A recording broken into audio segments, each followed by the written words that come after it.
Companion characters are some of the most powerful storytelling tools that a storyteller at BioWare can use, and that's mainly because they can evoke emotion in a player like no other character in the game. They're helping you in your adventures, they're helping you in combat, they have opinions on story. You really build a rapport with them, and because you build that up, when they get hurt or something happens to them, you really care. Companions in the Old Republic, much like in every BioWare game, are a key part of the experience. When we first started figuring out the companions for the different classes, step one was the basics. Things we knew we needed to have in there somewhere, things that were going to touch on sort of the cornerstones of Star Wars. So we knew we wanted some droids, you wanted some big aliens, you wanted sort of the lovable people, you wanted the romantic groups. We've crafted this game around the idea of you and your sidekick, just like Han Solo has Chewie, Luke has R2. Companions aren't just pets, so to speak. They're much, much more. They're more powerful for once. They level up alongside you. They have their own skills, abilities that they unlock over time. They use them rather intelligently.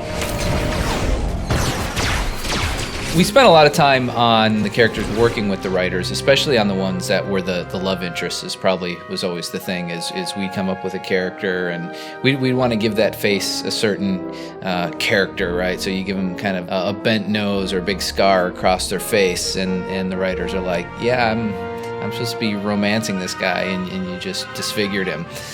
So we'd have to go back to the drawing board. Fantastic. Glad you could open up. With over 40 companion characters in the game, one of the things it allowed us to do was have a huge variety in the experience, not just within one class, but class to class. They're wildly different experiences. We have the most evil, the most good, and a lot of very nuanced characters. People are not just tied to light side, dark side, and it takes a little bit for characters and when players are playing, for them to sort of get used to it. What we ended up with is making sure that every class gets access to the 5 roles of companions that we have in the game, but not necessarily in the same order, because that is dictated by the story. What we did there is try to make sure that you got the role that is most useful to you at the earliest point in time. For example, if you're playing a Inquisitor, we give you a companion that is a damage taker. He will take damage, he will hold the enemy, taunt them, and make sure that they're attacking him, allowing the Inquisitor to stand back and use his abilities. Customizing your companion is important, much more important than it was in a BioWare or a single-player game, because you're in this world with thousands of other players, and they also have companion characters, and we want to make sure that we differentiate those companion characters. We have appearance kits that you can actually change the entire appearance of your companion character. You have, when you get Vet as a Sith warrior, she's a blue-skinned Twi'lek, but you can actually change her skin color and her facial features and make her look different. When you first get a companion character, you're going to know them as you knew them through the plot. So that's a lot different than knowing them personally. We have differences. The way that comes out in our game is through the affection system. So both by buying gifts or by saying things that they like in conversation, you gain affection points with them. This opens up new conversations, new quests, and sometimes some pretty radical departures from what you might expect.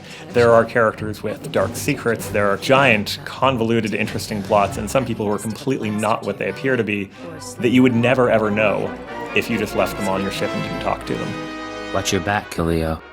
I'll watch yours. You can watch mine.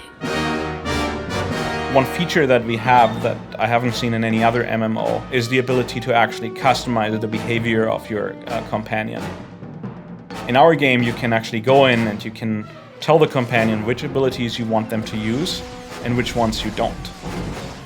They're a real member of your party, and they have a full selection of abilities. And in addition to that, they're actually able to do things such as do your crafting. We have crew skills, which allows a companion character to actually craft for you. They'll build with crafting materials the crafted items you want them to build. It's like you're the taskmaster, well, especially if you're a Sith, and you're getting them to make the stuff you want them to make. You're more to me than just my master. You do know that, don't you? You're much more than a Padawan to me. I thought so. Romances bring a depth and a complexity and a realism to the feel. It feels like these are real people. Say it with me. I'm better than Temple in every possible way. Obviously, the love triangles and things like that can bring a little bit of extra tension there.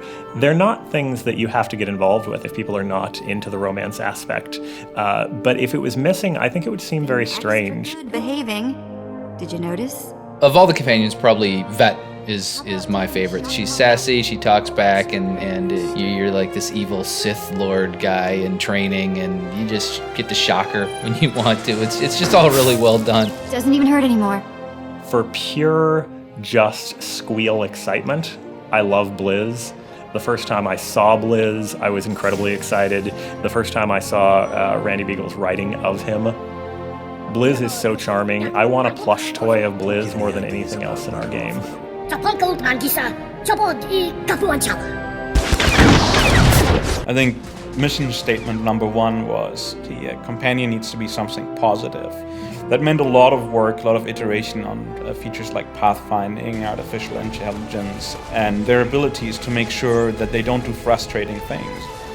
I think we really achieved a point where they're going to feel like a solid addition. You know, one of the things is for me in any of the BioWare games with the companions is always kind of that first decision where now you have more companions than you can travel with, right? And the idea of even leaving one of them home is painful. I think that's when you know you've developed good companions. I think you're going to find players are going to talk about their favorite companion characters once they start playing this game. It's going to be one of the touch points of Star Wars: The Old Republic.